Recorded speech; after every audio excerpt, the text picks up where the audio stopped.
Game 2 tonight here at Phil Welch Stadium, located in beautiful St. Joseph, Missouri. Game 1 featured a 5-0 win for your St. Joseph Mustangs. Looks like the Mustangs have put away the uniforms for tonight because it's the Tenderloins back in action, Tyler. They're taking on the Crop Dusters again.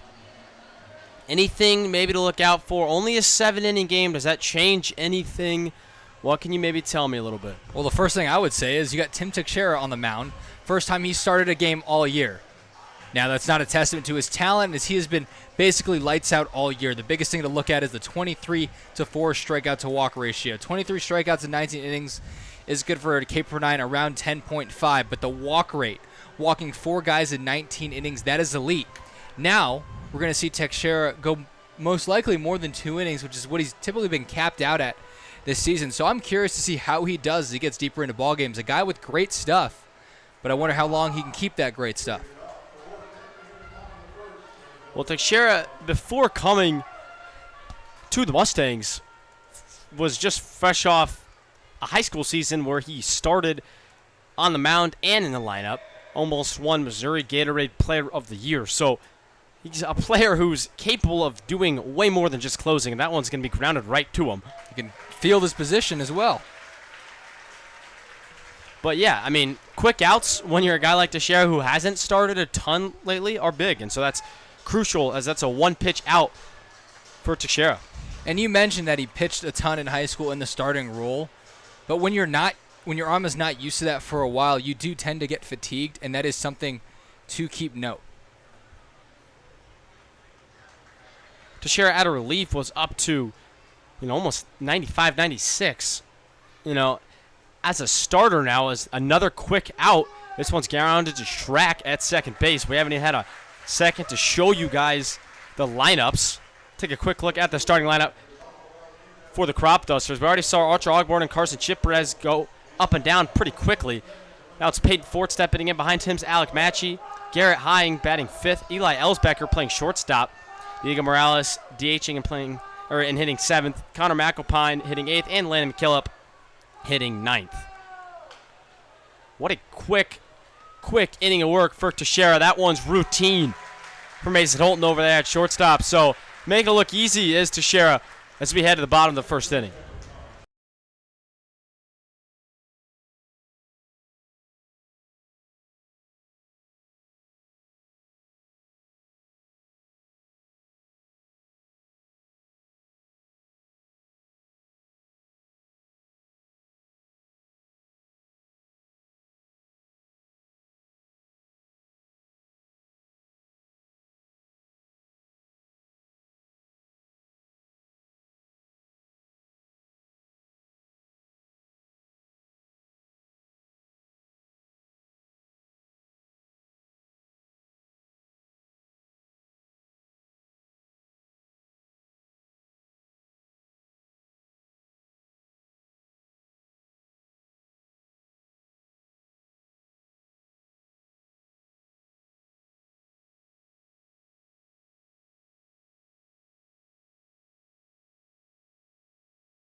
Left fielder Easton Bruce set to lead things off for the Tenderloins tonight.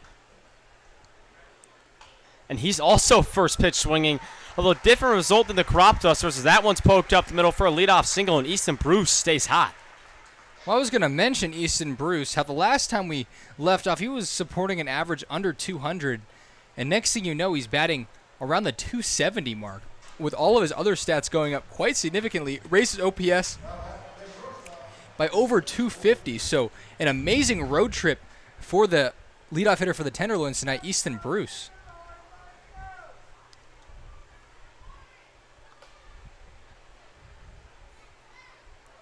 Some trouble with the sun is Ethan McDaniel on the mound. McDaniel, a pitcher who hasn't started a game yet for the Crop Dusters this year.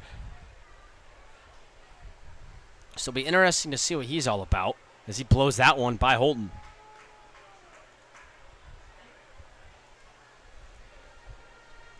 Some great stats there from McDaniel. Not a big strikeout guy, but has held opponents to a 0 batting average during this point. Now that batting average up over 1,000.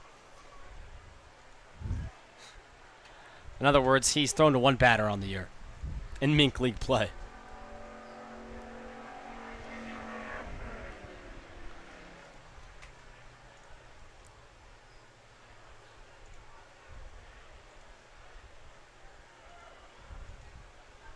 And the Mustangs, who like to fall behind early, how big would it be if they're able to jump out on Ethan McDaniel right here? Only 7 innings. They don't have as much time to come back as they usually do.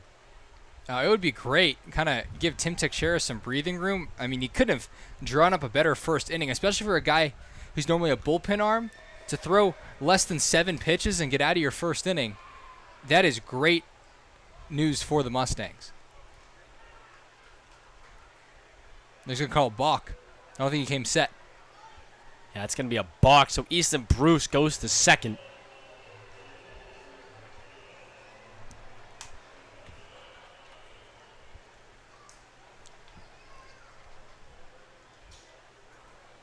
So Holton now trying to drive in a runner as he has Bruce in scoring position with no outs, but he swings right through the fastball. He's upset with himself after that one. I'm excited to see what we can see from Ethan McDaniel. Pretty good sequence right there, and gets him with a fastball up. Decent velocity. I wouldn't say he's a flamethrower by any means, but decent enough velocity to get some outs here tonight. And he's throwing pretty good. A lot harder than most of the crop dusting arms we've seen so far. Shrek turns on one, and he's going to watch it fly foul.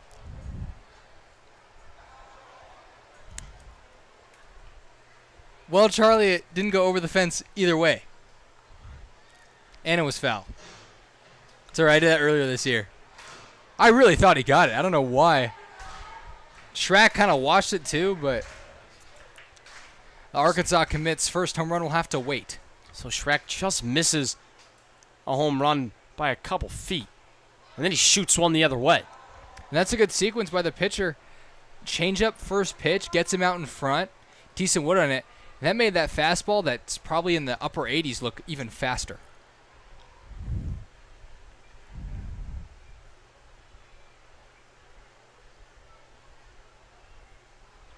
Shrek down 0-2. And he chases way upstairs. So this looks like to be a pitcher's duel from what I see so far. 2 guys with plus stuff. I wonder how Ethan McDaniel handles the walks. Tim Teixeira known for finding the zone. But reality is this game has absolutely no meaning in the Mink League standings at all. That's the reality, like you just mentioned.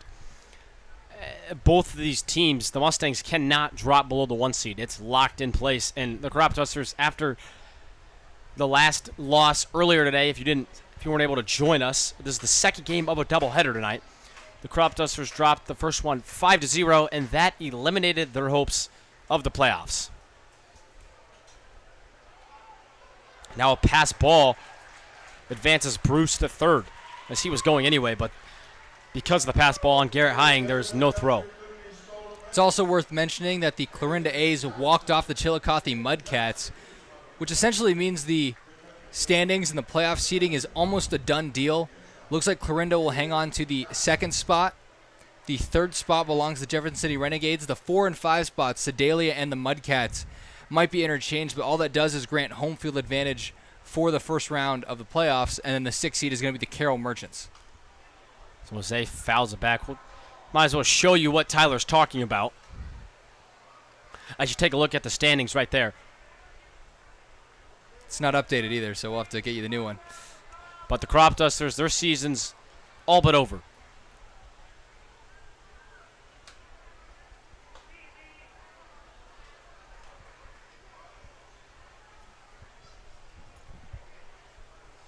Jose ahead in the count 3-1. And he's going to come up with a big 2-out single to give the Mustangs the lead. So Easton Brew touches the plate. And they're going to Mustangs, or the Tenderloins tonight, go up 1-0. No, and that was huge for a guy that looks to be pretty sharp on the mound.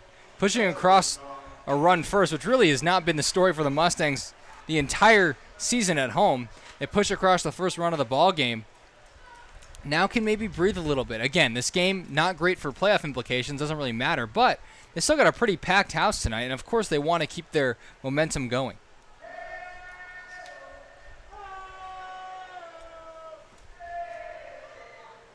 Dom Felix didn't play the game earlier today. Well, he kind of did. In a way, he did. As the reason for the doubleheader tonight was a rain makeup.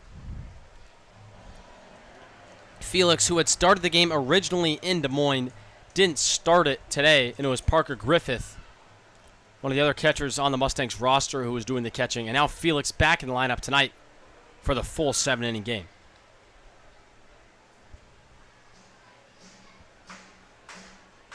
Pitcher Ethan McDaniel rocking a fastball probably in the upper 80s, and then a very slow changeup. Takes a lot off it, probably 10 to 15 miles, and then a little curveball. There's the fastball right there on 1-2.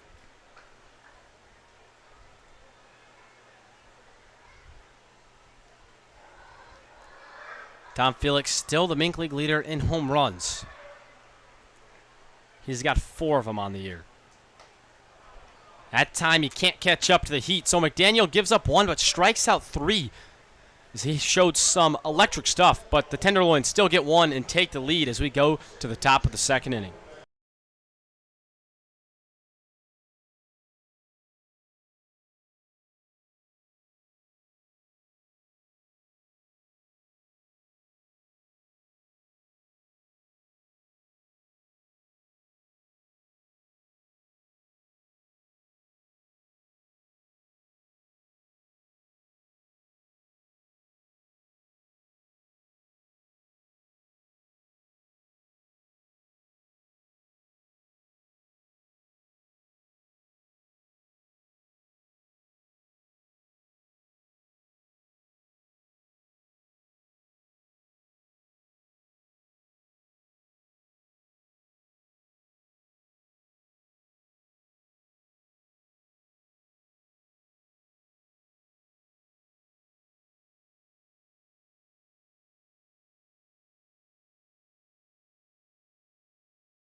Alex Matchey is set to lead things off as the Crop Dusters look to get that run back.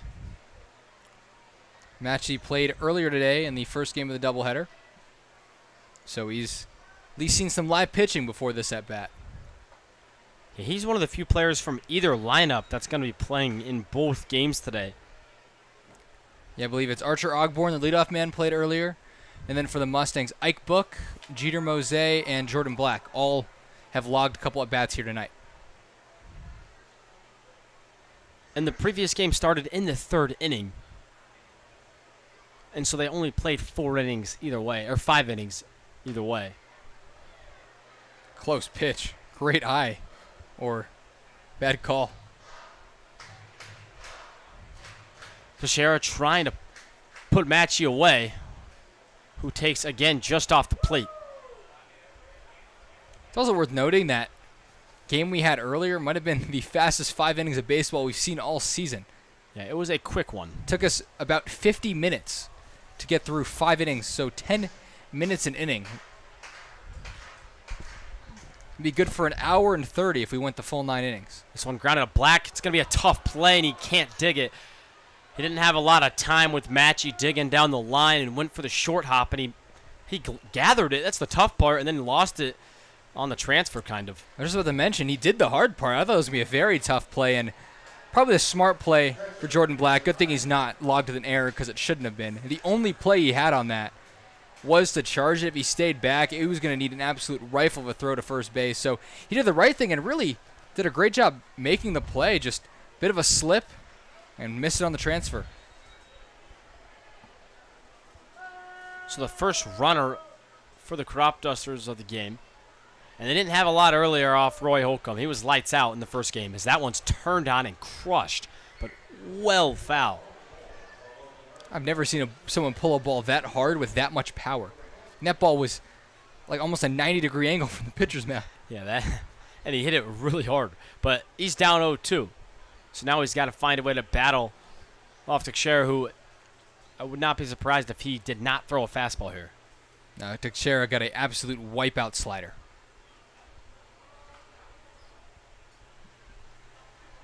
That one's fouled off. Maybe it sets up the slider now.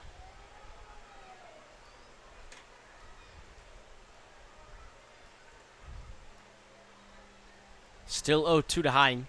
Matchy on first base after the infield single. Or maybe that one will set up the slider. Well, that one looks like it will, but he's really relying on that fastball right now. And with how hard he throws it, why not? Mustangs have a lefty warming up in the pin, too. So with a game with... That's a punch out right there. Not a very ecstatic one from our home plate umpire. But Teixeira gets the K either way, so now there's one out. And that's a big strikeout. Well, Charlie, we were right. He did get him with the slider. We're just so good at our jobs that we got it 2 pitches early. But yeah, the Mustangs do have a lefty warming out in the pin. So Teixeira, maybe he'll get a 3rd inning, but probably just going to go the 2. Mustangs probably going to try to roll out some arms so they clinch the 1 seed, get everyone some work, and have them ready come playoff time. Well, and with it being a 7-inning game, they might not feel the need to throw out one of their better starters. It might be one of those games where you see an opener come out and then a lot more bullpen pieces to follow.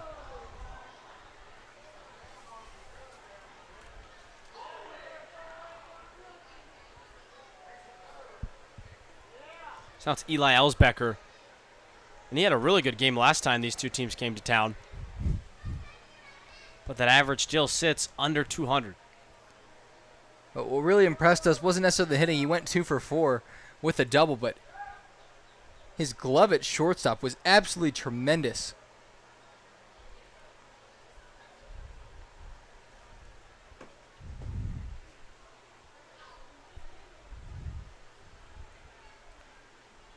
Teixeira with some good gloves around him could use a double play, but that's not going to happen as Matchy swipes second.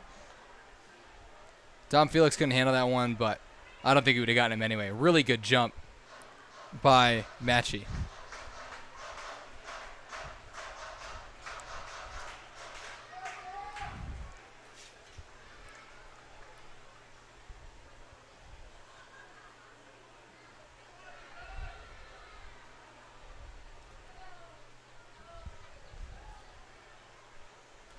I believe that's Landon Reith warming up in the bullpen for the Mustangs.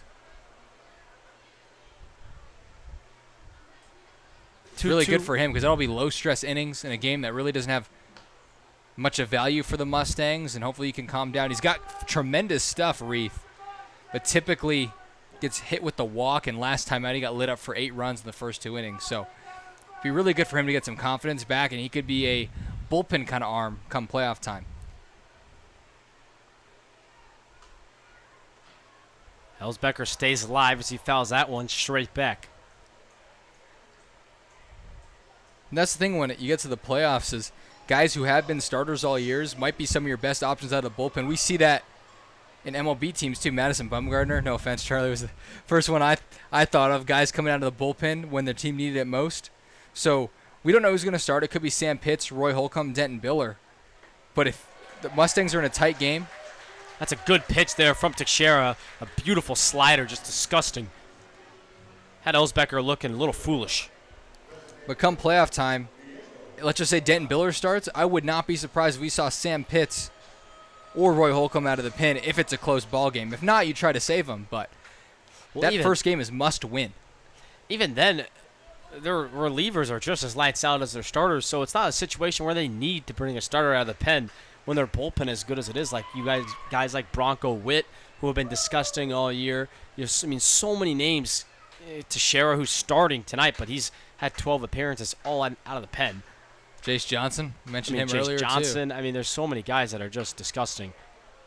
That one's hit right to Holton, who fields it on a hop over to Little at first base, and that'll do it here in the second. So Teixeira, 2 clean innings of work on this warm July night. We'll head to the bottom of the second inning where the Tenderloins lead it 1-0.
Ike Book back in the lineup. He played earlier today. Although he may have a lot more rest just because he's been DHing ever since he came back from his injury from the start of the season. And some guys play better or hit better when they're in the field. Some guys, it's tough to DH. And if you're not a player who can sit there for 3 innings after coming to hit, sometimes the DH role isn't exactly for you. And it's something that's not talked about in sports. As Book hits that one up the middle, and he's almost digs it out as the bobble from Matchy at second just about gave enough time, but instead it's a first pitch ground out. When you play the field every inning, you feel much more engaged, much more locked in. When you're a DH, especially if you're a guy like Ike Book that can play really good defense, it's probably hard to watch your team play the field instead of you. Now, if you're a guy, David Ortiz, like something like that, if you're a guy that isn't known for their glove, maybe it's a sense of comfort to just do something you're really good at. Now it's McCullum who stands in, and he's been one of the better Mustangs in terms of all-around play all year long. And he shows it right here as he shoots one into that right center gap for a single. McCullum with one of the highest OPSs on the team without a home run. Just a doubles machine.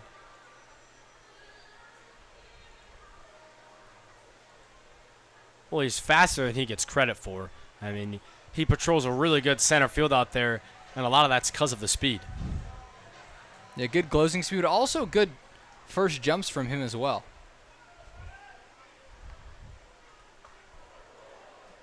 That one up and in.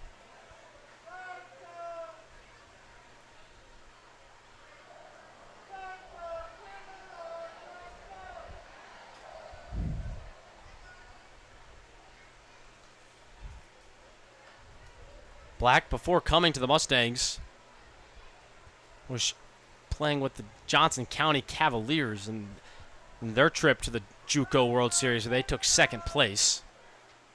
And he was, the everyday third baseman for them. As that one shoots by high. So an easy advancement for McCullum. Batted .344 with 10 home runs. We're just waiting for him to bring that power to the Mink League. He would be a guy, if you look at this Mustangs lineup at the start of the year, you would think would be one of their main power bats. It just hasn't worked out for him right now, but he's still got the last and most important week of the season coming up. Well, and he's headed to Wichita State after this, so, more high-level baseball coming his way.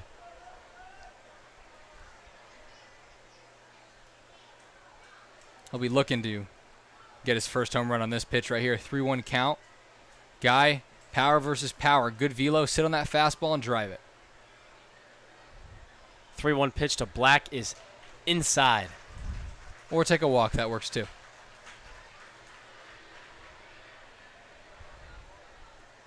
So that's McDaniel's first walk of the game. Again, McDaniel's a pitcher who hadn't thrown in the Mink League yet this year, so we weren't exactly sure what to expect, but he's been in the zone for the most part tonight. And really, the best stuff we've seen out of any arm from the Crop Dusters, I would say all season, but at least in the last 4 games, because we've seen them 4 times.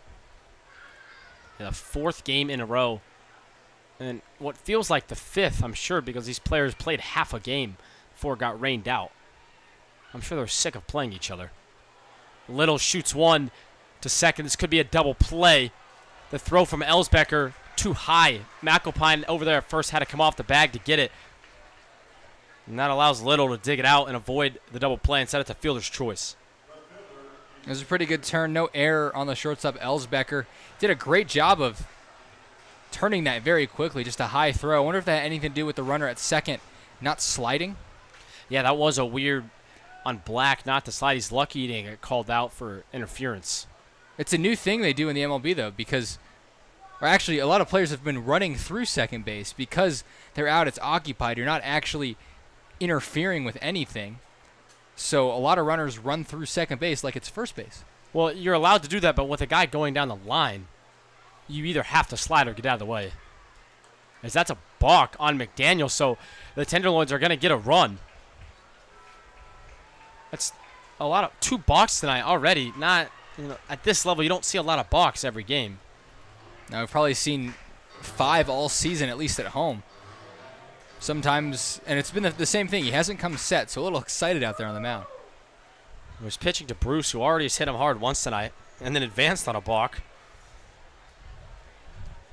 It could be one of those things where a guy is a great arm, and he said he has no stats on the year, so I don't know if he was a late addition or a guy that's been hurt and was just waiting for his opportunity to get back on the mound, and because of that, he's just not used to game situations, and sometimes the game speeds you up, and so far it's sped up his hold time.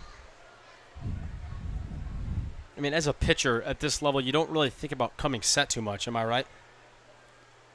No, it should be second nature to you right now.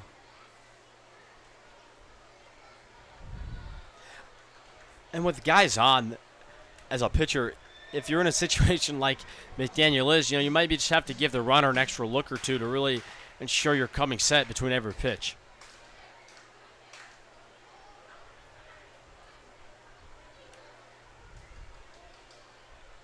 The 3-1 pitch is hit off the end of the bat by Bruce right to McAlpine at first base.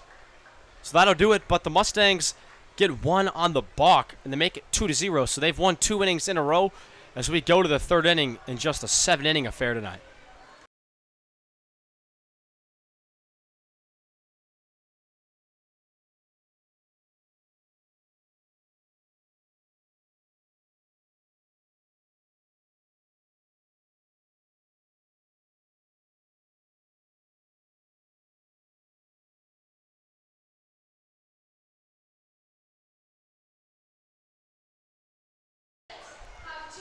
This free broadcast of tonight's game is brought to you by Caleb Wells and HLC Insurance, located here in St. Joseph. HLC Insurance specializes in helping individuals, families, seniors, and small businesses with all things health coverage. This includes dental, vision, prescription drug coverage, and life insurance. To schedule a free consultation, call 816-273-4216 or visit hlcinsurance.com today.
That's McAlpine up there waving and missing. He just retired the Mustangs Easton Bruce to end the last inning. New pitcher for the Mustangs. It's Landon Reith. Landon Reith, a disgusting pitcher, tends to let the free pass come into his game a bit, but if he can limit those, he is honestly one of the top arms for this Mustangs team. He does so right there. Yeah, you see his disgusting pitching right there as he sends McAlpine back to the dugout on just 3 pitches. And what makes him so effective is that arm slot. He's allowed to have a big sweeper as well as a fastball with a ton of run, and when he is on, he is nasty. His biggest issue, not only the walk, but when he misses, sometimes he misses very far off the plate to where the batter can relax a bit. He needs to miss pitches close to the zone. Like, that's a better miss for Landon Reith than we've seen. And Reith, again, could be one of those arms that could give you a good inning of work in the playoffs. And this is a big start for him, or a big appearance for him right here. You know, he needs to show that he's capable, and not that they haven't seen it all year, but kind of recency bias in terms of they want to see him do it right now. It's a low-pressure situation against a team that's not going, you're not going to face in the playoffs if they've already been eliminated. And for the first time in a long time, the Mustangs have a lead early in the game. It's funny to say that for a team that's 35-7 on the year. Well, you wonder how much of that has to do with the fact that they've already played a game today. Then again, in the third inning, if you want to call it, the fourth inning, but the first inning of today after the makeup, they put up a run there. So it just felt like, you know, scoring early today. They woke up and chose offense this morning.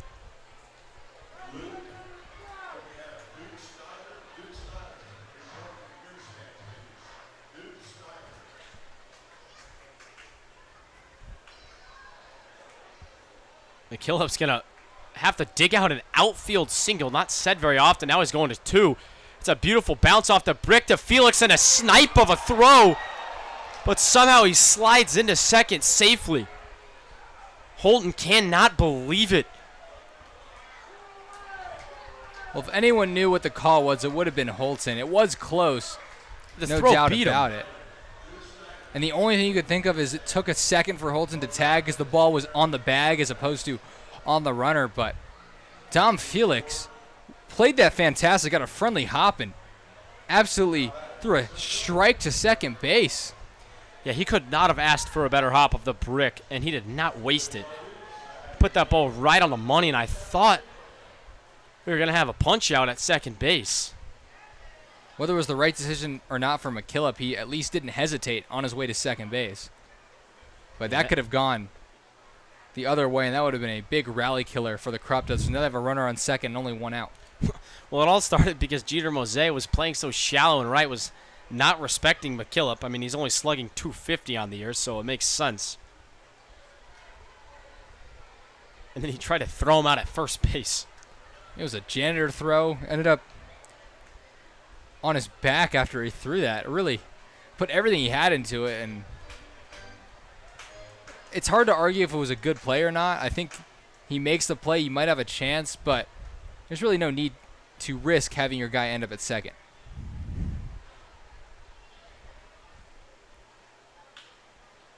Holton going to have to be quick getting rid of this one, and he is. What a play from Mason Holton. Bit of a makeup call over there. So I'll tell you right now, Holton did a fantastic job getting to that ball. That's a play that most shortstops, they can get to, but can't get it out of the glove in time in order to make a strong throw. I have a feeling this play might be about to be overturned at first base. I think Little was off the bag. That's exactly what happened. Yeah, I as a guy who supported the Mustangs, supported them all season, that was a really bad call. Yeah, he was off by a foot. And that's when you only have two umpires, and he wasn't in the correct positioning. It's hard to be when you have so much going on. And he can't see the baseline. And home plate umpire did a good job calling him over and letting him know that they made the correct call. Now, at least for Holton, he did get to that ball, made a strong throw. Could have gone either way if Little kept his foot on, but at least now you keep the runner at second and you still have the double play in order.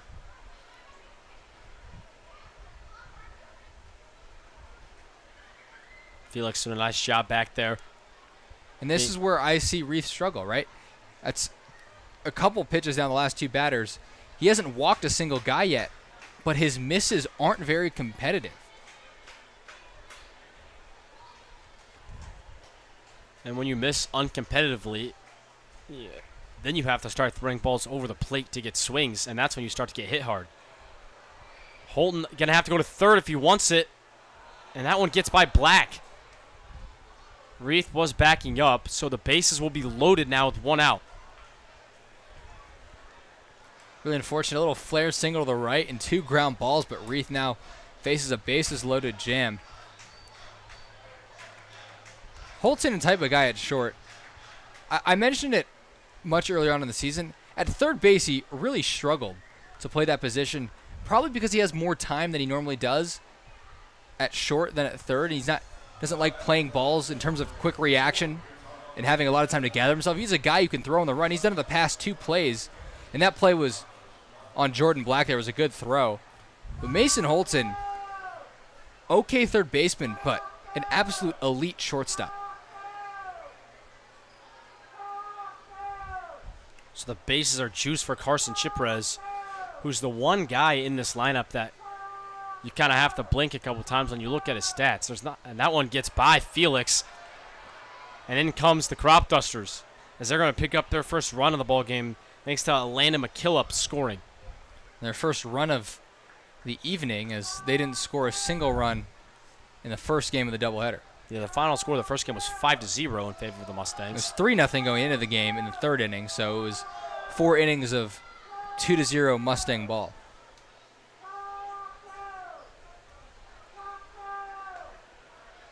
That one swung and missed.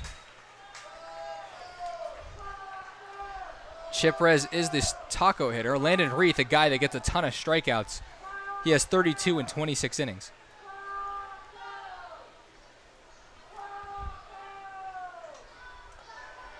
And if that doesn't show you how disgusting Landon Reith's off speed is, that was a swing on a pitch that was in the other batter's box.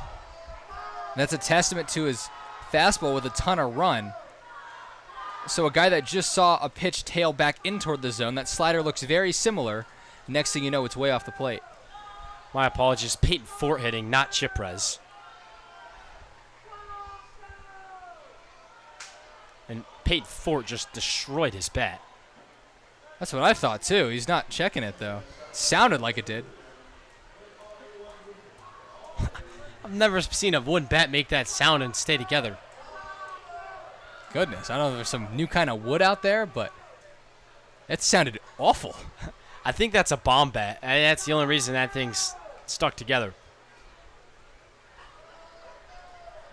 Bomb bats are interesting. They're an anomaly. They're not used in professional baseball because they're made of a composite rod with wood around it, so it doesn't break, or on very rare occasion does, but they run you a lot more on the price tag. Reith gets the breaker in there for strike 3, so a big punch out with 2 runners in scoring position, and fourth is going to have to walk back to the dugout, leaving 2 runners on base. And that's such a tough pitch. Lefty, a guy that has a low slot and he's tall. That ball starts at your head, and that's what Peyton Ford did. Made sure it wasn't going to hit him, and next thing you know, he's walking back to the dugout looking. And that's almost the cardinal sin in that situation. 2 runners in scoring position and less than 2 outs. You know, they say worst case scenario, just put the ball in play. And typically guys at third base will go on contact there. Worst comes to worst, they get caught in a rundown, and the runners move up to where they were, and you force your defense to make a play. And if you hit a ball up the middle, your runner is going to score.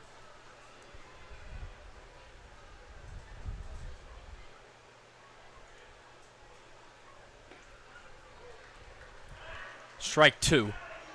So now Landon Reith trying to work out of a jam and keep the lead in favor of the Tenderloins. A big pitch here to Alex Matchey.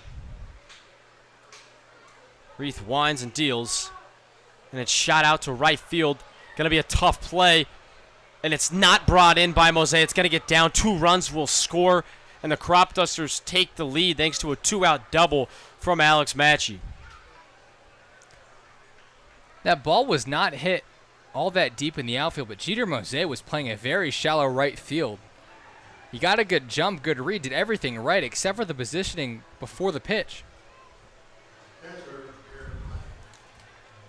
In his defense, Matchey, who leads the team in at-bats with 81, only has 3 extra base hits, and they're all doubles. He slugs a .259.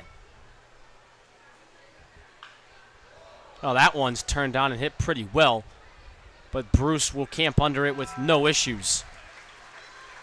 But the damage has been done. The Crop Dusters have taken the lead 3-2, and the Tenderloins are going to need some more runs when we come back as they trail by 1 run now.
That one weighing on Mason Holton as we welcome you back to Phil Welch Stadium.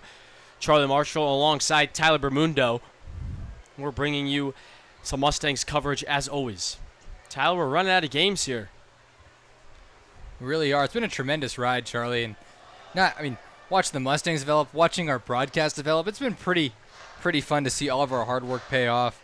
I mean, if you were to take a look at our first broadcast, it was miles behind what we've done today. Yeah, we appreciate everyone who tunes in at home or wherever you are. Watch your Mustangs baseball. Holton skies one way up. It's got to be a tough play for Hying, who makes the play without taking the mask off. Interesting choice. Yeah, not very common. Now, Charlie, why do you take the mask off? I try to answer this question, but I've never really been back there. Well, it's just for vision. I mean, it kind of weighs a lot when you're trying to, get some leverage or an angle on the foul ball. The mask and all that weight on your head just does not make it easier. It's already a tough play as it is. But, I mean, you see guys, sometimes they just don't take it off. You lose the ball when you take it off, but for me, I try and have it off before I even look for the ball. That's what most people do at any level of baseball. Caden Samler earlier today took off the mask and dropped it, so maybe he just was learning from someone else's past mistakes, but sometimes it's one of those things where if you don't feel it's hit high enough and you don't have enough time, you don't take it off, as Shrek finds the hole on the right side. But, I mean, Hying had plenty of time there. He just opted to leave it on. Shrek not only has a fantastic eye at the plate, but one of the most aggressive hitters in the lineup. That's a recipe for success, and that's why he's going to Arkansas. His numbers wouldn't jump out at you if you're looking at his slash line, but he struck out 3 times in over 125 at-bats. Excuse me, 4 times. He did strike out on the road trip.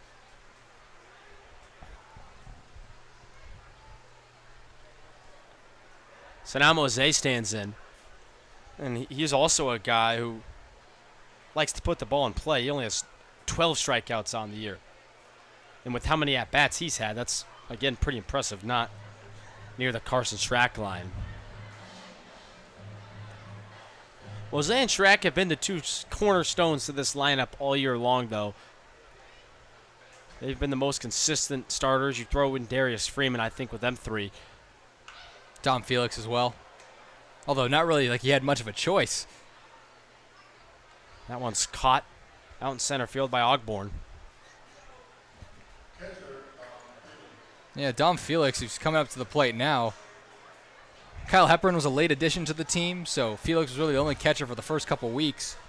And then Hepburn is kind of ended the season due to an injury. Yeah. So they added a new catcher for the last couple games, but he's been a staple in this lineup all year, and as a catcher, that probably takes the biggest toll on you out of any other position. Well, absolutely. And Felix, I mean, he's played in college, but really the only time you're going to see guys play this many games in a row with no days off is professionally. And even then, those guys typically get a day off or 2. Felix shoots one through the left hole. So Schrack went to the right, Felix goes to the left, and now there's 2 on with 2 outs. And that ball was hit hard. He gets a couple grains under that, and that ball's probably sent out of Phil Welch. It's been a little bit since we've seen anyone leave, Phil Welch. Ike Book, no better time than right now. Small sample size, does not have a home run yet this season.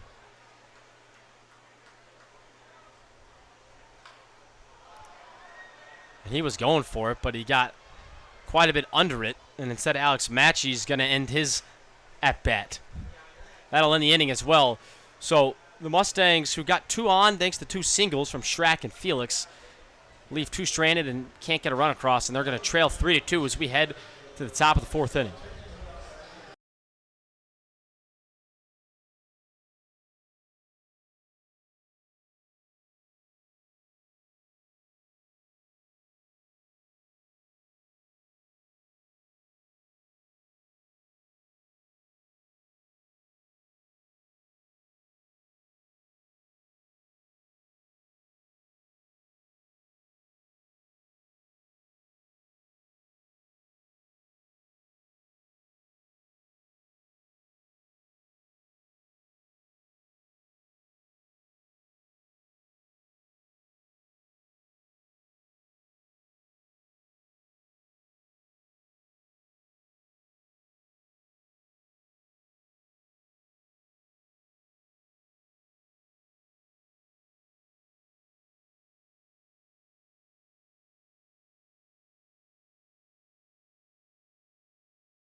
Eli Ellsbecker leading things off in the 4th inning.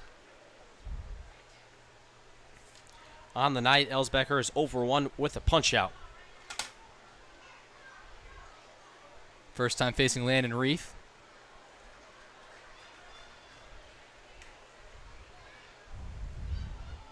Are you surprised at all to see Reith back out there after giving up 3 runs? No, this is the time for him to get these kind of, I guess you want to call it inning-eating innings. And in a game that really doesn't have much complications, let a guy work out of a jam for himself. Struggling a bit. Let's see if he can get his confidence back. Well, yeah, this game, again, we've already talked about how it doesn't, have too many implications as he sends Ellsbecker back to the dugout. So, I mean, Reith at times looks phenomenal, and he's carving through everyone. And then at other moments, he loses the zone a little bit, starts to get hit around. But still, overall, really solid pitcher. I mean, it's very hot and cold. I mean, that's a fantastic sequence. He starts him off with another strike. And then other times, he'll throw pitches a foot, 2 feet off the plate. That's Ellsbecker's 2nd strikeout tonight. 1 on Teixeira, 1 on Reith. You seen a fastball yet this inning, Charlie? Yeah, a lot of breakers from Landon Reith so far. But like I was talking about, not a ton of playoff implications, but the Mustangs, a team who has lost 3 games in July, as Reith is just carving through this lineup as I'm trying to get a point across. But they don't like to lose. I mean, so even though this game doesn't matter a lot, they're still going out here trying to win. 6 straight breaking balls and 6 straight strikes. Maybe Reith has found something.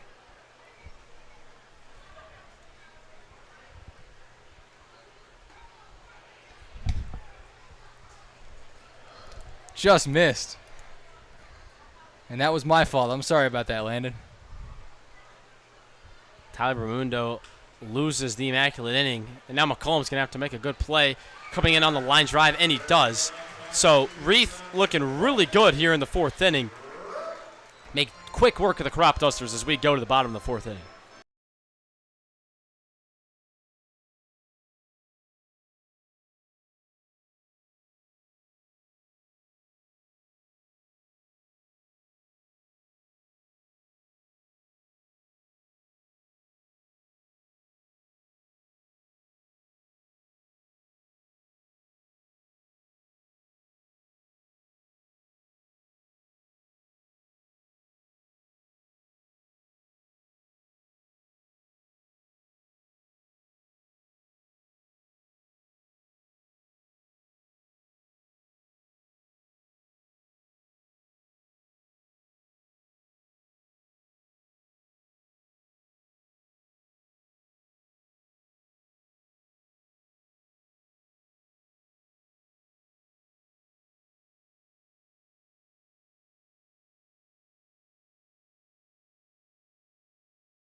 Bottom of the 4th inning.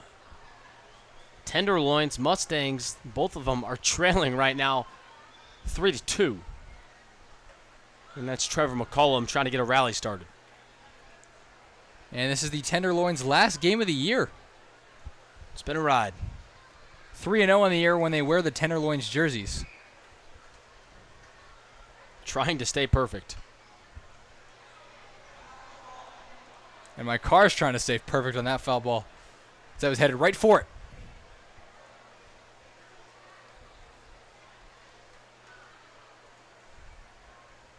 It's got to be one of the worst feelings, walking out there, just a hole in your windshield. I wouldn't know that feeling, but I really don't want to find out.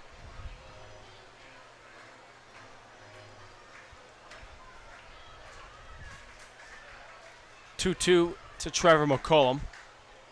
McDaniel still out there pitching for the Crop Dusters, and he's found success as of late. It's going to be a tough play. I was going to say for Elsbecker. I think that's going to still be ruled an out.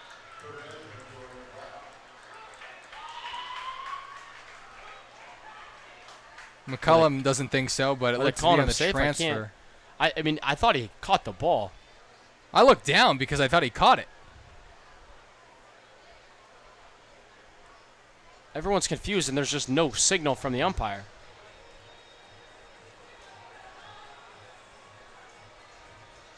I mean, as an umpire, the minute that ball, whether there's anyone or no one on base, you need a signal, safe or out, whether he caught that or not. I mean, if you're McCollum, you're doing the right thing to stand on first base until you're told to Yeah, leave. for sure. What did you see, Charlie? Did you see To him make me, the play? I thought Ogborn caught the ball and then kind of lost it when he went to give it to Elsbecker. But, I mean, it was close enough to where it would be understandable to call him safe. They're going to talk about it now. And that's the second time tonight we're going to see some umpires conversating, trying to get the call right. Although this one is probably not as clear-cut as the first one.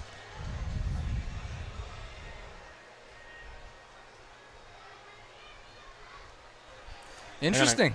Call him safe. And head coach Hugerworth really can't believe it. And, I mean, understandably so. I think if I was Hugerworth, my argument would be I don't really think the umpires were watching. And they clearly weren't paying great attention. They didn't make a call right away. And now he's going to speak to the field umpire as well. Something to note, I'm sure many coaches know this rule, but he can't cross the line or else it counts as a mound visit. So that's why you had the umpire come out and talk to him by the foul line. Good little fun fact there from Tyler. I actually remember when I was 9, we learned that the hard way. I was playing in our All-Star game. I wasn't pitching at the time, but our coach went out to the mound, walked over the line, and then walked back to say something just for a split second, and the other team called him out for it. So I came in absolutely cold in the second inning, had to come pitch. How'd that outing go for you? Actually, I think pretty good. I think we won the game. But that was back when I was 9 and good at baseball, so. Jordan Black up now. He walked in his first at-bat tonight. And we'll see what the Mustangs do with this gift of a call. And now they have the leadoff runner on, something that they might not have planned on happening after seeing the ball leave the bat of McCullum. Black shoots that one the other way. But he just can't seem to find grass, as that's the theme all season for Jordan Black.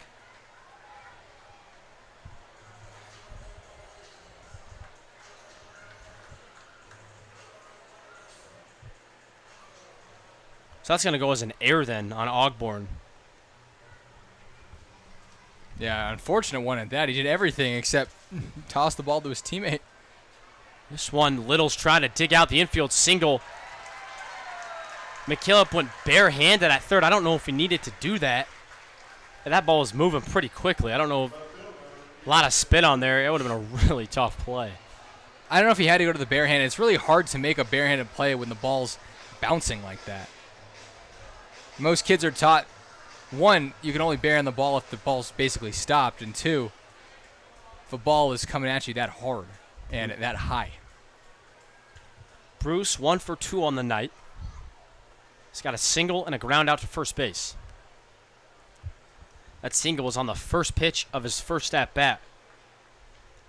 Hit the line drive to center field. I mentioned Bruce has been on a tear as of late. Brought his average up over 100 points on the road trip. And that could be why he's hitting leadoff and maybe a viable option to play the outfield in playoffs.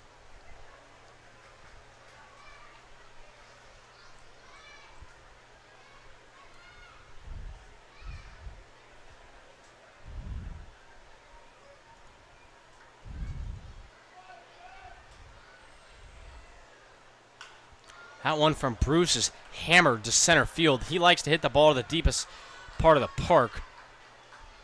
McCullum tags up. So first and third now with 2 outs. Can't be too mad if you're Bruce. And sooner or later, he's going to start finding gaps with that swing.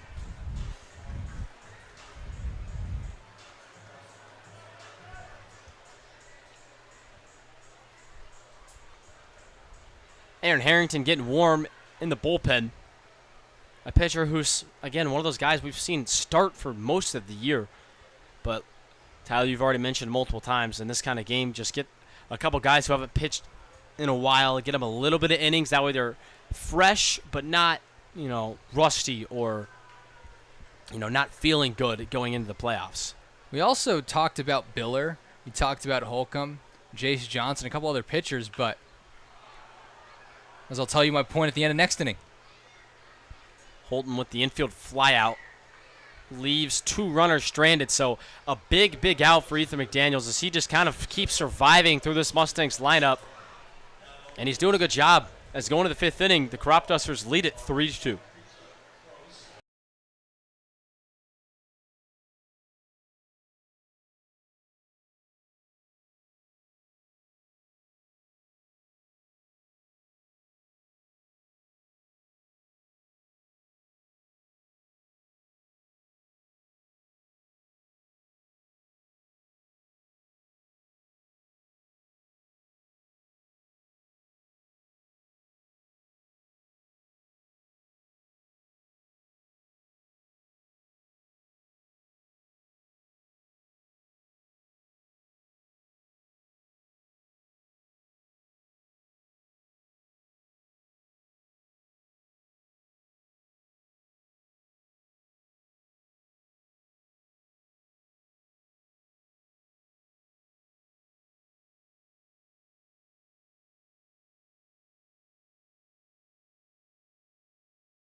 Fifth inning here in St. Joe. Crop Dusters lead it. New pitcher for the Mustangs, Aaron Harrington, who's been, lights out for about 99% of the year. And that's what I was going to mention is we didn't give Aaron Harrington enough love when talking about who could start a playoff game. We mentioned Biller. We mentioned possibly like Trenton Roller, Sam Pitts. I mean, there are a lot of guys that could. Aaron Harrington was arguably the best pitcher on the staff. And when he came in to pitch against Clarinda a couple weeks ago, we said this was probably the number 1 on the Mustangs. Sam Pitts has probably earned that title. Aaron Harrington came into the game with a .9 ERA and then proceeded to give up 8 runs. Just didn't have the stuff that day. He faced the best team in the Mink League outside of the Mustangs, and it just wasn't a good day for him, but I'd love to see how he bounced back from that. This one's hit sharply to center field right at McCullum.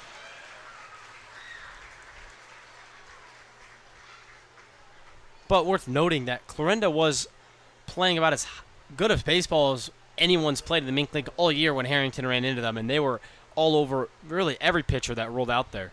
Now, the most impressive streaks of baseball in the Mink League had to be the Mustangs' start to the year, and then it was probably Clarinda A's middle to late of the season. They won 15 of 17 games at one point, and then probably third would be the Mustangs after dropping a couple games to Carroll, went on another 12-game win streak.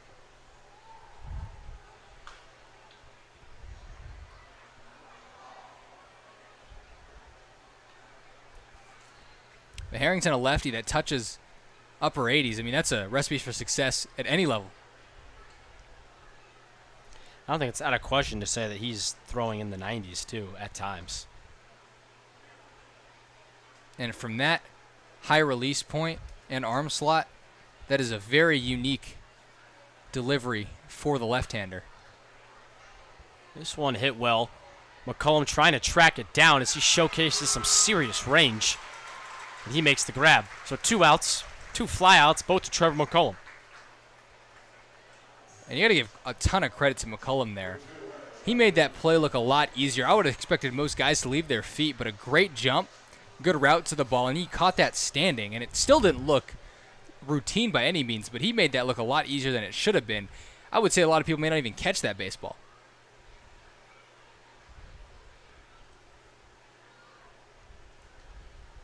When you watch McCullum hit and field, and you see his speed on the bases, I think it's safe to say he's the best all-around center fielder this team has to offer.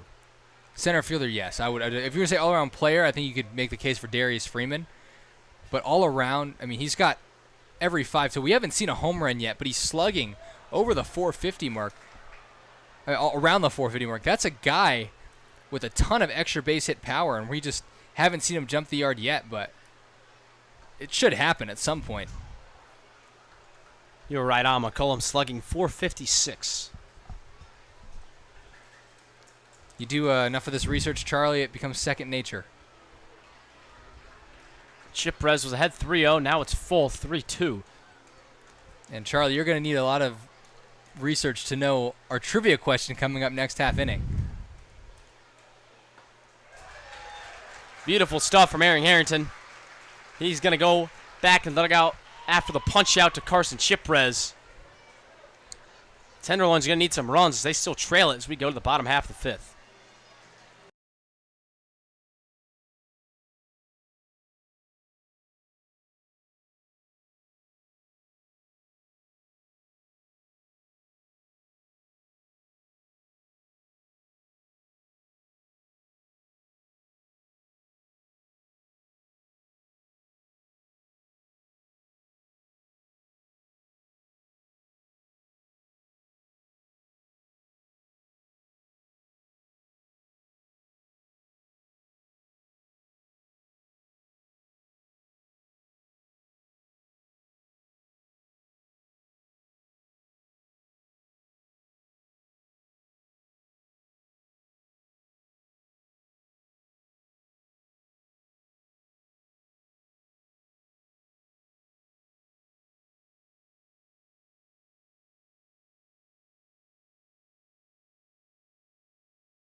Carson Schrack and his infamous walk-up song. If you haven't made it out to Phil Welch and heard it yet, you got to. You're running out of time. My favorite part about Schrack's walk-up is I haven't seen another player use it at any level. I think it's very unique in that regard. You know, you can use a song like Narco, like Edwin Diaz's walkout song, but it wouldn't carry the same weight in a game like this because it's already taken. This is kind of his thing. Well, it's the way the fans have adapted to really love it. You know, they get into it every single time he comes up to hit. Players do too.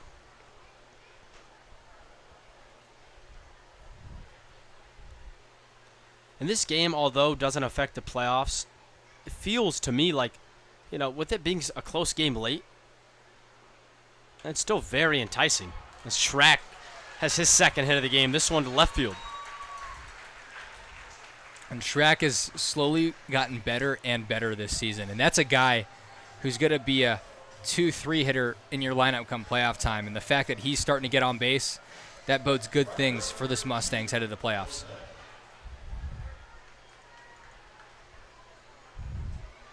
And when you're followed, you know, if you're Jeter Mose following Schrack, it's usually a tale of good things.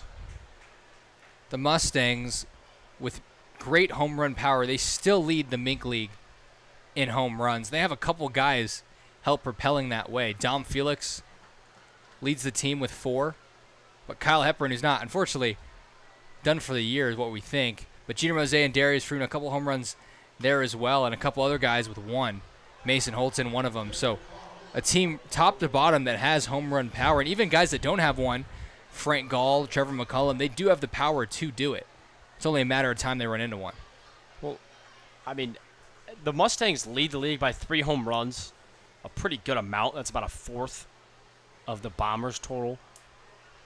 But, I mean, if you were to look at slugging and how much the Mustangs, I mean, their entire lineup just slugs at such a high rate. There's another balk. Wow. Number 3 on the day. You don't see that much. I think he's matched as many as we've seen all season. There was a balk-off, though, kind of a balk-off. It was to get the 10-run mercy rule, but the Crop Dusters did balk to end the game. I want to say last, was it Thursday, something like that? Last Friday? It was a while ago. Sometimes the games blend together. Especially because they're all against the Crop Dusters right now. That's the 4th straight game versus the Crop Dusters we've had. That one to Elsbecker. Bad throw. So an error on Eli Elsbecker, who was so solid last time these two teams played defensively. That's a costly error for his team, as now the runners on the corners with no outs. On a pretty routine play as well, and that's going to happen to the best of us. But not a great time for it. I mean, there's a reason that the shortstop is typically the best, fielder on the team, but also leads the team in errors most of the time. It's because they have, one, the most putouts and the toughest plays. Mose with a delayed steal, and it gets the Crop Dusters all out of sorts. They played that horrendously. No one knew what to cover. The catcher threw it toward the second base position. And, I mean, credit to Mose, but, wow, that was an awkward play. Well, Mose went for the steal stop, so he went late and then stopped halfway through. They were perfectly fine if Mose didn't score, as long as, or if he was, hung out to dry, as long as they got that run across. And they're going to get the best of both worlds. Mose's at second, and Schrack comes in to score. And Schrack retreated back to third when the ball was thrown, expecting a ball to be cut off, and it not only wasn't cut off, it just wasn't caught. Well, no one covered the bag.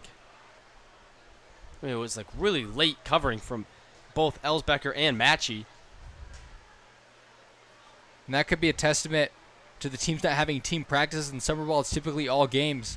Not a lot of chemistry. And although it's a pretty basic play, still not on the same page for the Crop Dusters.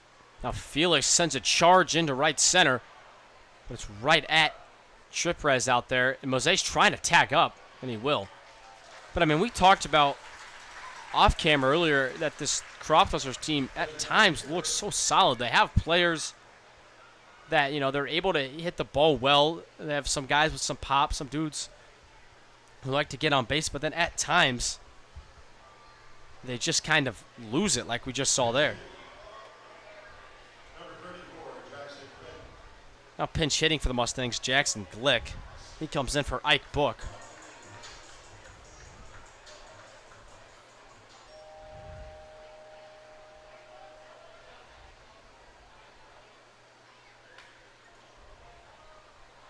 Speaking of Jackson Glick, take a look at the trivia question for today. Glick being one of the options. Which one of these players has not pitched an inning this season? Charlie, I'm asking this question right now. So, Charlie, which one of these players has not pitched an inning this season? The reason why I'm doing it is because Charlie controls the stream, so we didn't get it up in time, so I had to make the question on. So that means next game, Charlie will be asking me trivia, even though I'll be doing play-by-play. But Charlie, is it Darius Freeman, Jaden Little, Noah Bodenhausen, or Jackson Glick? Glick trying to convince the umpire he got hit. But I know it's not Glick. I've seen Glick pitch in high school. I've seen Glick pitch for the Mustangs. I know it's not Freeman. And I'm going to go quick here. I'm pretty sure Noah Bodenhausen's the answer. I don't think he's pitched all year. And I don't know if Little has, but I know it's not A, and I know it's not D. So I'm riding with C. And that is not correct, Charlie. Noah Bodenhausen pitched very early on in the season in an away game. But Jaden Little has not thrown a pitch this season. That one from Glick hammered into center field, and it's going to give the Mustangs the lead. 4-3 is your score as Jeter Mose touches home. That ball was touched. Absolutely touched. Perfect barrel. And Glick hit that harder than it was thrown, probably.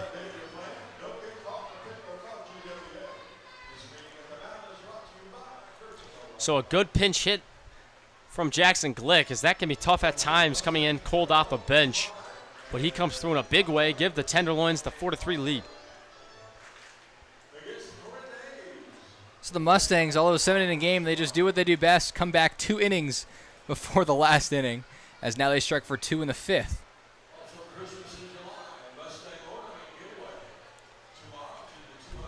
Tomorrow night, what was supposed to be the last regular season home game of the year, Christmas in July. Pretty interesting themed night here at Phil Welch.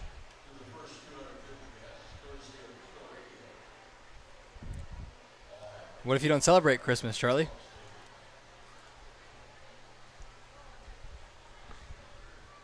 Winter in July here at Phil Welch tomorrow.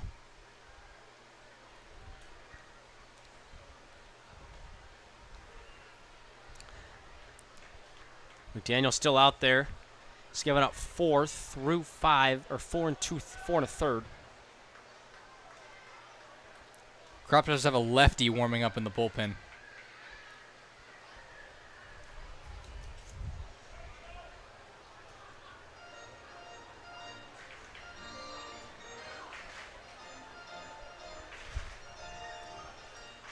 For the Crop Dusters, they still have 2 more games after tonight.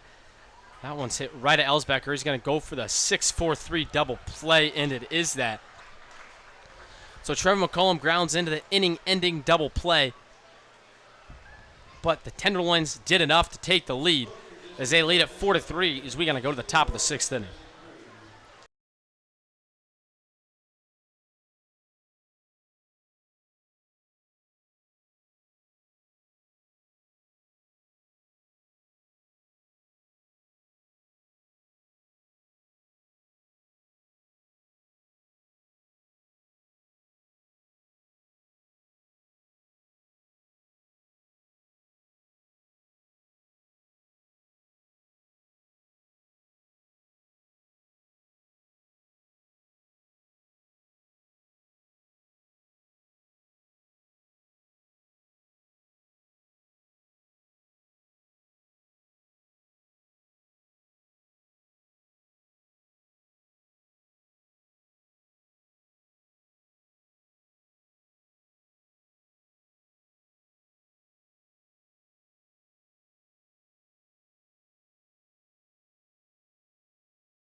Aaron Harrington back out for his 2nd inning of work. That's been the theme tonight, 2 innings.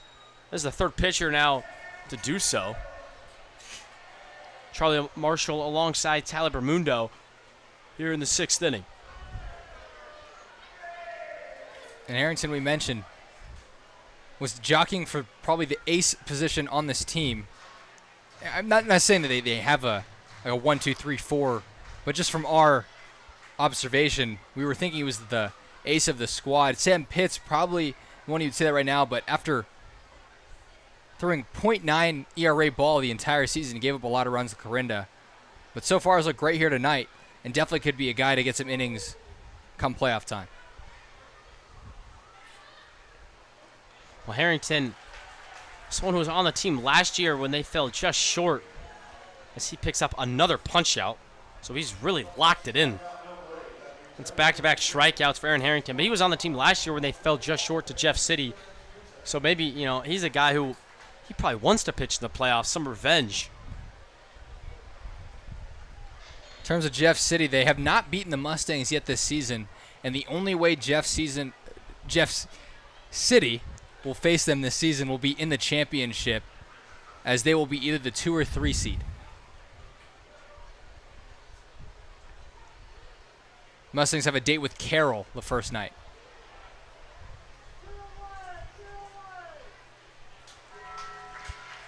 Well, most likely, but it depends exactly who No, wins.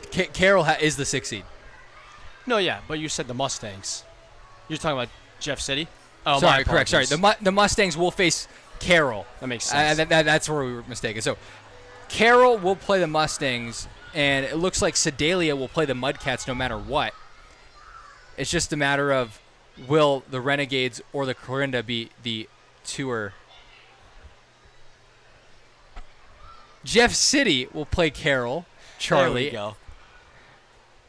Throwing me off here. So Carroll's the 6th seed. So the Mustangs will play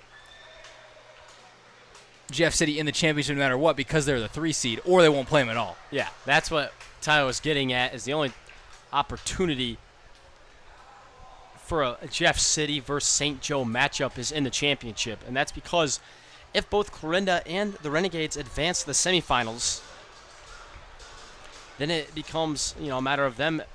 The Mustangs get the highest seed remaining, and so it won't be either of those 2 teams. The 0-2 from Harrington just outside.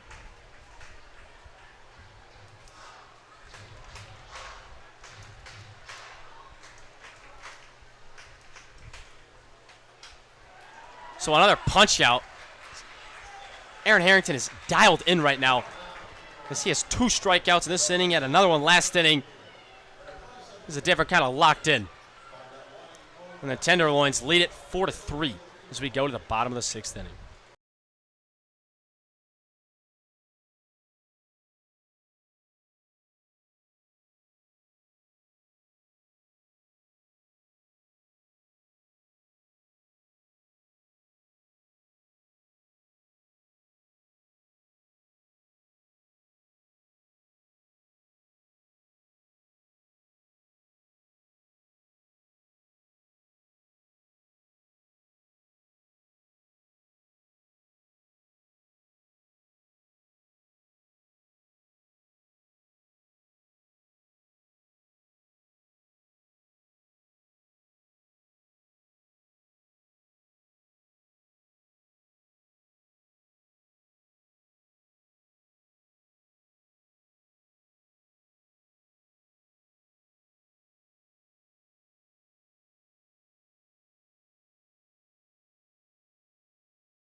Leading off for the Tenderloins, third baseman Jordan Black.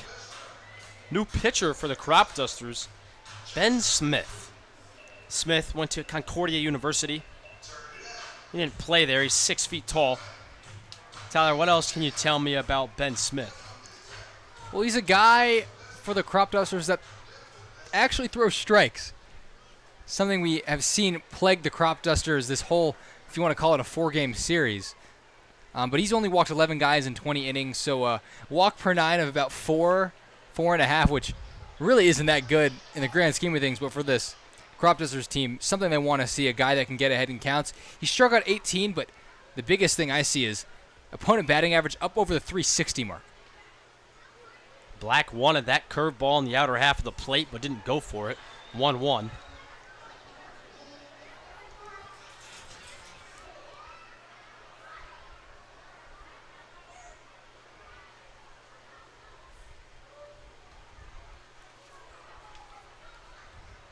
Not a bad changeup following the breaking ball. Tunneled it well, but Jordan Black uninterested. Black doesn't chase a whole lot. He's patient, likes to wait for his pitch, and that's what he's doing right now. And he's got himself ahead in the count 3-1. Well, it shows you a guy hitting 215 on the year, but at OBP around the 360 mark, 370 mark. That's pretty impressive stuff.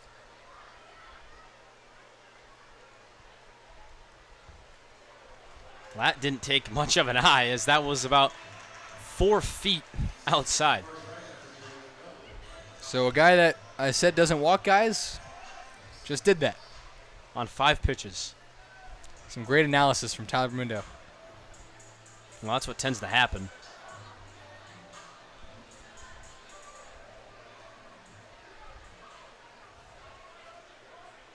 Andrew Clark warming up the Mustangs pin, so he will try to close this one out. And Clark's the guy we've seen kind of do everything this year. Start, middle relief, long relief, and now you're going to get a chance to pick up a save. And Jaron Guck has been one of the main save guys, him and Tim Teixeira, but Guck got hit around against Chillicothe a couple nights ago, so maybe they're looking to see other options to close games out. But also could be the fact that Clark hasn't pitched in a little bit, where Guck just threw the other night.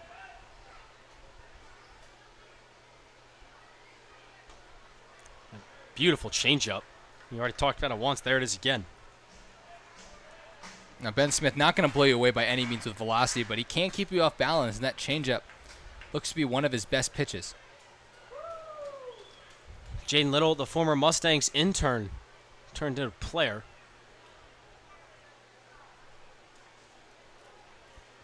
There's a couple guys on this intern roster that could make the Mustangs roster next season. Who knows? Ben Bowman has had an ERA of 0 in his 4 innings so far, playing for the Mustangs alumni and then the U.S. military War Dogs. Yeah, not talking about pitching for it, throwing against the Mustangs. Full count here to Jaden Little.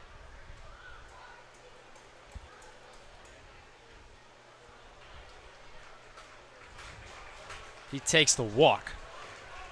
So worked it full and then earns himself a base on balls. So Tyler, tell me more about how our pitcher here, Ben Smith, doesn't walk anyone. I was hoping you wouldn't say that. I'm just reading the stats here, Charlie. Up to this point, he did a pretty good job of not walking guys. I didn't say anything about this game, but you just had to throw me under the bus and make me look bad. I will say, you're usually pretty good on your analyses. I'll give you that. Yeah. My analysis of our standings could have been better if it was updated, Charlie, but we can look at the updated standings right now. As the field of 6 is set. Those 6 teams, the Mustangs, A's, Renegades, Bombers, Mudcats, Merchants, are all in the playoffs. It's just a matter of where the seeding is going to go. That one charged out to right field. Station to station go the runners for the Mustangs.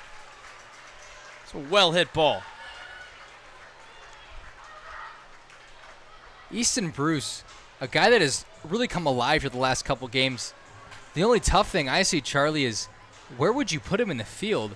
You have Bodenhausen, Freeman, and Trevor McCullum basically locking down those 3 positions. You could maybe think about moving one of those 3 guys to DH, but it's hard for Easton Bruce to find a spot in that outfield as cluttered as it is.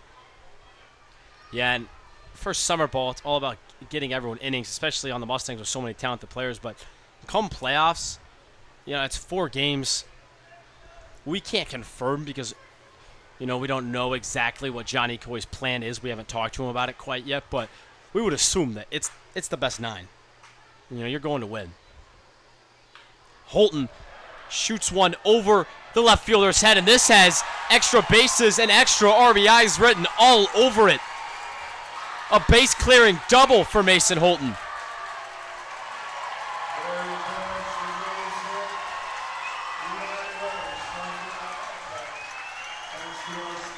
Well, you're playing your best 9 if you're the Mustangs. And Mason Holton, no doubt, is included in that best 9. He has really come alive and also flashed the glove multiple times. But we're going to take a quick break as it looks like they're going to go to a new arm. Ben Smith not able to get an out.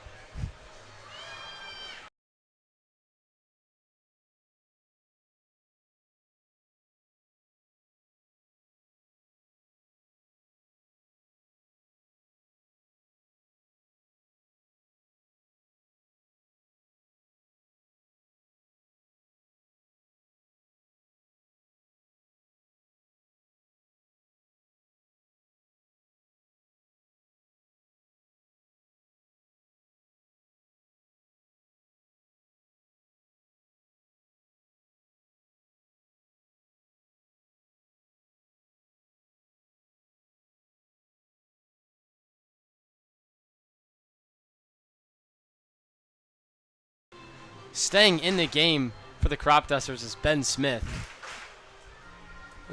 I will say, Tyler, I also believed he was coming out. In a situation in a game like this, 4 batters faced, no outs recorded, it made sense to pull the string on Smith. But he's going to let him ride out there, see if he can work himself out of this thing. He is facing a lefty out there, so the lefty-lefty matchup might have something to do with it as well.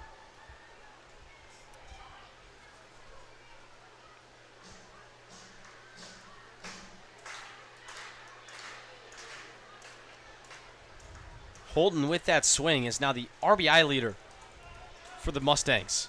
27 on the year. He passes Darius Freeman, who had 26. Now Holton has really looked fantastic down the home stretch of this season and starting to showcase some power. We've known him to be a very high on-base guy. Schrack up the middle. And here comes Mason Holton. Schrack can't let his former teammate get all the RBIs, as now it's 8-3 for the Tenderloins as they're looking to stay undefeated in these jerseys. Man, a defensive Schrack and Holton is dangerous. Not only for the Mink League, but you mentioned previous teammates, both at Coffeyville. Now they've both gone their separate ways. Schrack going to Arkansas. And Holton, who had already finished his JUCO days previously. So last year they weren't teammates, but the year before they were. That was the year where Carson Schrack batted .404. This one from Mose hit high and right under it is Ogborn to make the grab. Holton finished up his junior year at Western Carolina University.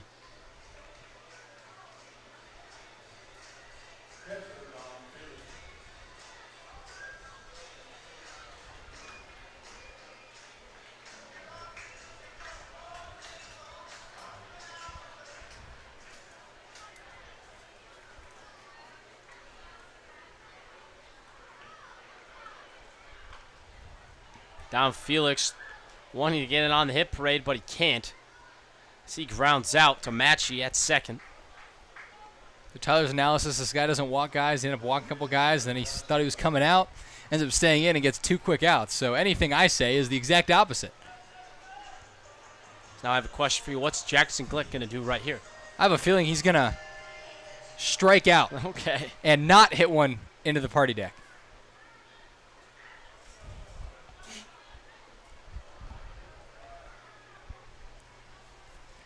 Charlie, really hope I'm not right on this one. As us, or me and all the Mustang fans here, we're really hoping for you to stay cold.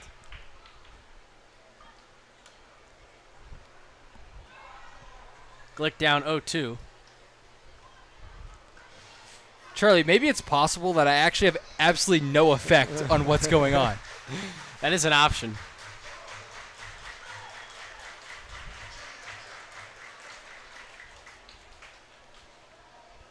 Schrack stands on third.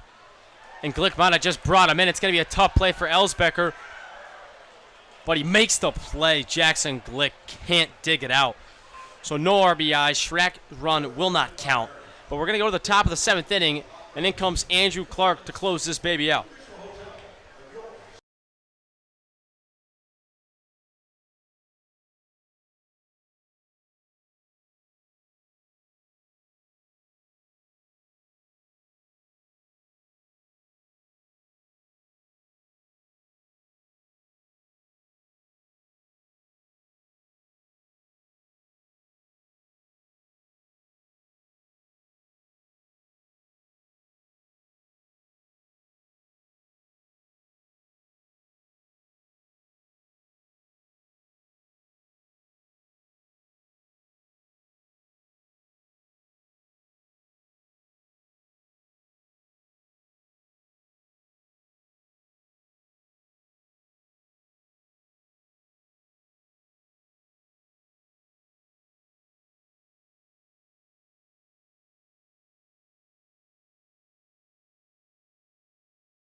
This free broadcast of tonight's game is brought to you by Caleb Wills and HLC Insurance, located here in St. Joseph.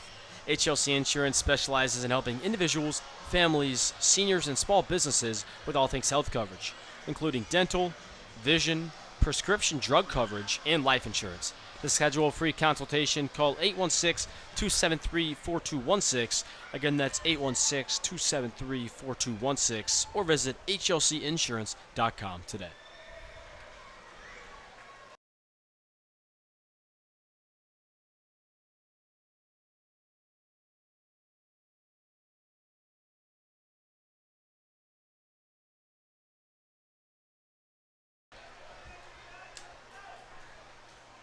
Eli Ellsbecker trying to get things going for the Dusters as they face Andrew Clark, new pitcher. He's going to be the first Tenderloin tonight to not throw 2 innings, if all goes well. Yeah, about to say, I wouldn't. If you're me predicting that, that could definitely happen. Clark really bringing it. I think he knows he's only throwing 1 inning tonight, so he might as well give it all out there. And he mixed that fastball with that changeup. Tough sledding for these crop dusters. Yeah, and Clark, not a guy that I usually think of in terms of gas throwing and just pumping it, but he's bringing it pretty good tonight.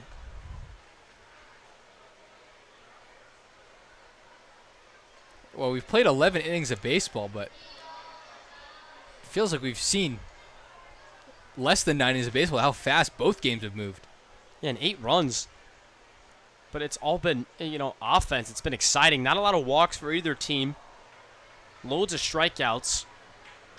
And hard hit balls. I mean, that makes fun baseball, and it goes by pretty quick. And instead of the longer, grueling games we've had at times this year, where it's been walks and walks, and it's been a fun one for sure. I mean, we remember the first game between the Mustangs and crop dusters last week, and Ellsbecker leads things off with a single to left field. Score was 19-9, but there was over 20 free passes on both sides. So it was a 7-inning game, which is what this one is going to be, unless they crop dusters come back and tie it. We go to extra innings, but a 7-inning game that went 3.5 hours. This one around the hour-and-a-half mark. Yeah, this game's going to finish just over an hour and a half, and the other one went almost about 3 hours and 50 minutes was our stream time on that one. So Black could erase that leadoff single right here, 5-4-3, and that's what he's going to do. 2 quick ones for the Tenderloins here in the 7th inning, and it's time for those bells here at Phil Welch. Yeah, if we were playing 9, this would be on pace for the fastest 9-inning game all season. It's a mix of not a lot of walks and also guys swinging very early on in the count. I mean, there was innings today that lasted less than 3 minutes. Half innings, but yes.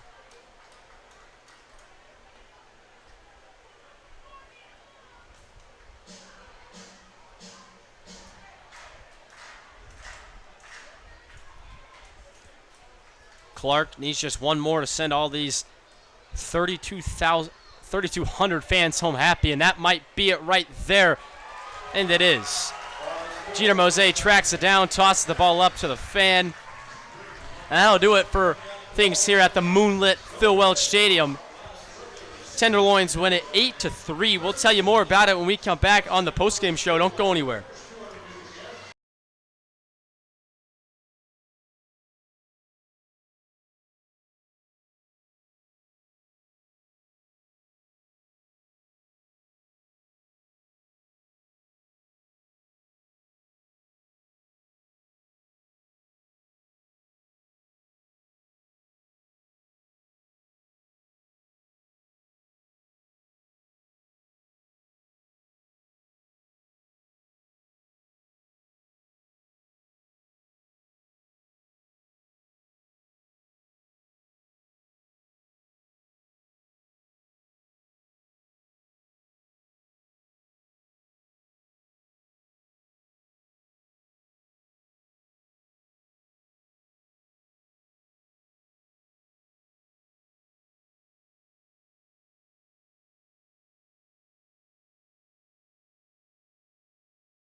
Your game MVP Carson Shrek. Good night, San Joe.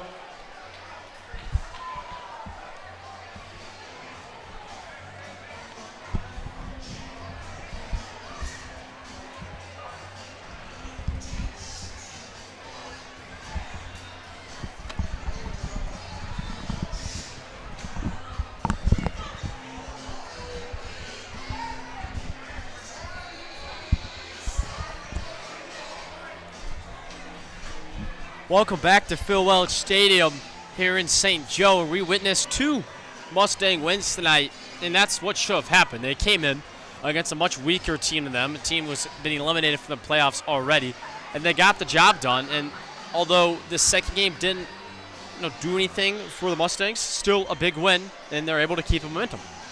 And I would argue that was the cleanest game we've seen from the Mustangs in a long time. If you think about it, 11 innings, they gave up 3 runs, all in 1 inning, or excuse me, 2 innings. But just a game where the defense looked solid, pitching was very efficient, and hitting-wise, they still put up, 10 runs in 11 innings? Like, there was really no doubt outside of them being down in that game, but it just felt like they controlled all 11 innings here tonight. Yeah, there really was never a time where the Mustangs felt panicked or rushed at any point.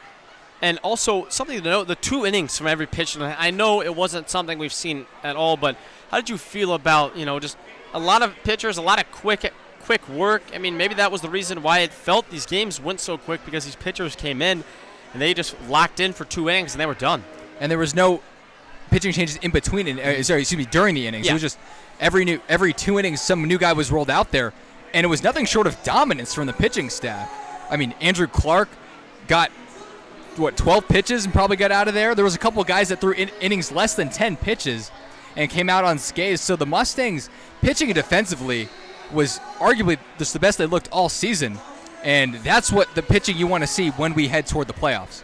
Pitching looked great. Tonight's game MVP was Carson Shrek. He went 3 for 4, struck out in his first at bat, and then back-to-back hits after, picked up the RBI on one, drove in Mason Holton, who cleared the bases with a double earlier in the inning. But still, overall, really sound game from the pitching and hitting. And tomorrow night they take on Clarinda, which at the time, or just throughout the year, has looked, maybe been a game that we've circled on the calendar because both teams have looked so dominant. But the Mustangs, they've been playing better baseball right now, and for that reason, it's tomorrow's game, another one that doesn't really affect the Mustangs too much, as they're just going to kind of look to roll their guys out there, get everyone some work, and pick up a win before the playoffs. And momentum would be great, though. This is the team that you're most likely going to see in the championship. The Mustangs and A's cannot meet until the championship if they both get there. But a team that has taken 3 games from you this season, out of your 7, that's a reason to spark some vengeance. Yeah, I would imagine the Mustangs, again, no playoff implications, still come out pretty hungry tomorrow night. Tomorrow night we'll be here, a home game at Phil Welch Stadium at 7 o'clock. If you can't come, make sure to tune in on the YouTube. For tonight, I'm Charlie Marshall alongside Tyler Bermundo saying farewell from Phil Welch Stadium.